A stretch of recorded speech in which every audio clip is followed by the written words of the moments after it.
We needed to get away. Lena said the cabin would help. Something cheap and quiet, buried in the Upper Peninsula.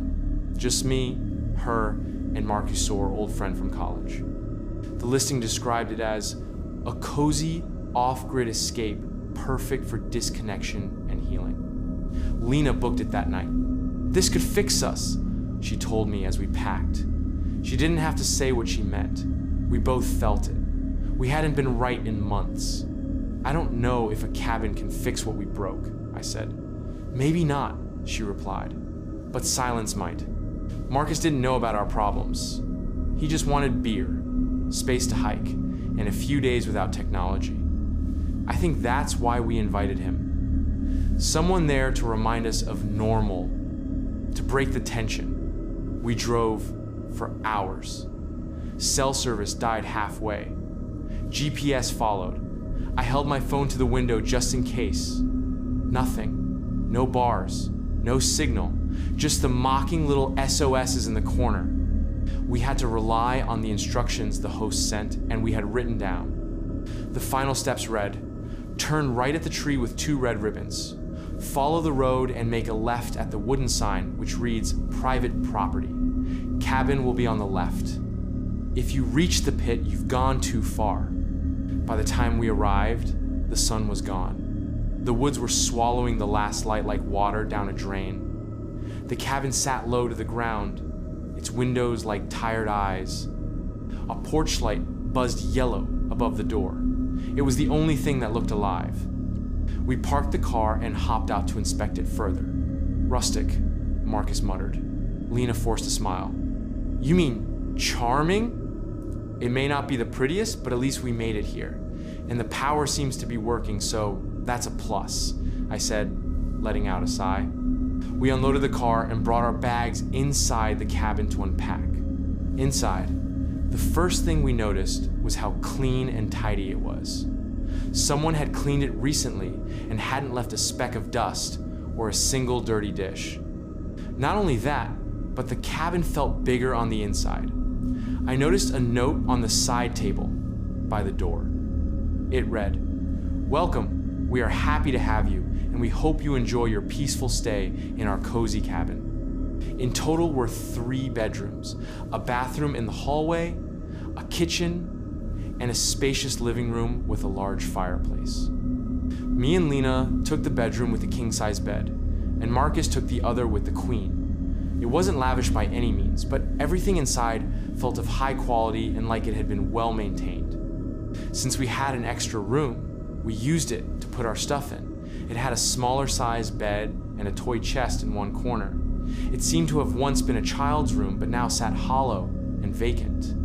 That first night was fine. Me and Marcus played cards, he brought out some of his homemade moonshine and it burned all the way down. Lena didn't drink, just sat curled on the couch, watching the fireplace like it might speak. Around 2 in the morning, I woke up to the sound of pacing on the porch. Slow, deliberate steps. I held my breath. 5 steps forward, pause, 5 steps back. I didn't move. Neither did Lena. I could hear her breathing. In the morning, we checked. Despite the fresh snow, there were no footprints. Nothing disturbed, just flat, unbroken white. "I heard it too," Lena whispered when Marcus went outside. I counted the steps. That night, the power went out. The fire still burned, but the lights flickered once and died. The porch light buzzed, popped, and went dark. "We brought those backup lanterns, right?" I asked. "Already on it," Marcus said, pulling one from his bag. "Always trust a Boy Scout dropout." After an hour, something knocked on the window. 1 knock, then a pause, then 3 more. Lena screamed. Marcus grabbed the axe from the fireplace. We checked. No one there. But on the snow outside the window bare footprints, deep, fresh, starting at the window like someone had just appeared. The next morning, we found something slipped under the door, a folded card, printed in soft pastels and bubbly font. "Thank you for staying with us," it said above a cartoon cabin with hearts around it. Inside, handwritten in red ink, "We hope you enjoyed the silence." We decided to leave. We gathered all we could carry that was important and booked it for the car. I hopped in the driver's seat, but it wouldn't start. We all decided to hike and make it back to the main road. The drive only took about 10 minutes from the main road, so we felt like that was our best shot. So we grabbed what we could and started walking. We hiked for what felt like hours, marking trees with a pocket knife, but we kept passing the same stump with 3 limbs over and over. It was like the forest was folding in on itself. Lena started crying. Marcus accused me of leading us in circles. I yelled back that we'd never turned around. Tensions were high and we were all scared and confused. Eventually, we stumbled back into the clearing. The cabin was just there, like it had been waiting. That night, the knocking came back. First the window, then the door, then the walls. We sat still, breathing hard. Then Marcus stood up slowly. He looked hollow. "I've had enough of this," he said. "If no one else is going to do something, I will." He grabbed the axe and walked to the door. I told him, "Wait, let's make a plan and figure this out together." He quickened his pace and I jumped up to stop him. "Marcus, wait," I said again, louder this time as I stepped in front of him, arms outstretched. "Please don't go. We need to work as a team because obviously something is very wrong and we are safer in a group." As he lifted the axe and used the wooden handle to crack my nose and send me to floor, reeling in pain. Halfway out the door, he turned to me with wild eyes. "They said I can go home. I have to go. They're calling me." The second his foot hit the snow, his expression emptied. He didn't even close the door behind him. I started to follow, but something in me froze, like my legs knew what my mind didn't. I simply got up and shut the door behind him. We waited. An hour passed, then another, then thud. Something hit the porch. Heavy, wet. Another piece of paper slid under the door.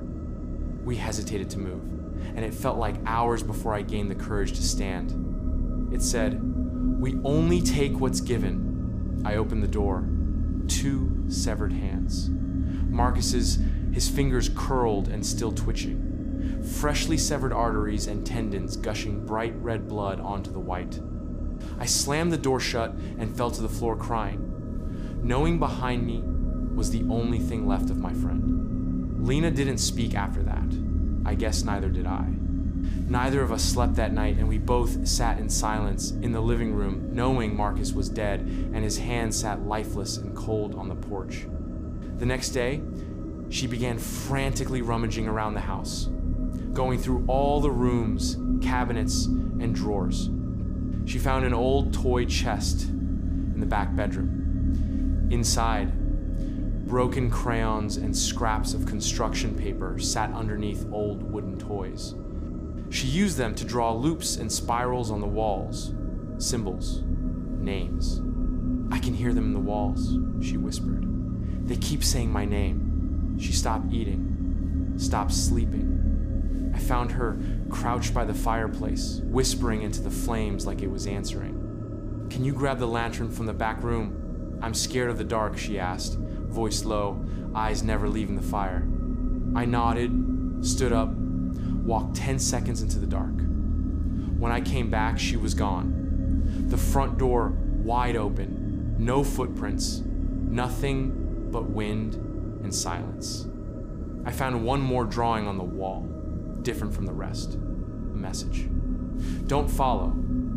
They said I could go home. You'll be safe if I go." I believed them. She was gone, and I knew it. There was nothing I could do. I fell to the floor and sobbed. I lay there until morning and hoped that whatever took them would take me too. When the first gray light hit the trees, I left.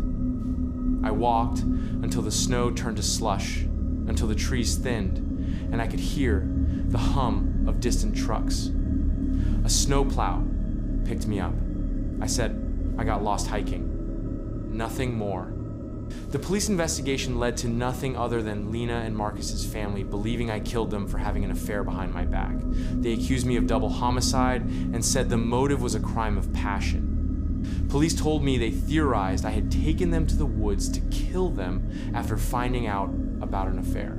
I stuck to my story and said we had been killed off one by one after going to a cabin for a weekend. They never found the cabin, and needless to say, the listing was gone. But I came back a week later. Maybe it was guilt.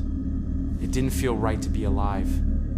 Deep down, I wished for death, for the end of this suffering, for peace and atonement for leaving them behind. The listing was gone, but of all the things I brought with me when I left that place, I made sure to grab the note on how to get back. So I drove back to the Upper Peninsula and down the main road, which led to the cabin, looking for a tree with 2 red ribbons. But there were no ribbons, no sign, no path, no cabin, just an empty clearing. I fell to my knees and cried uncontrollably and screamed to be taken to.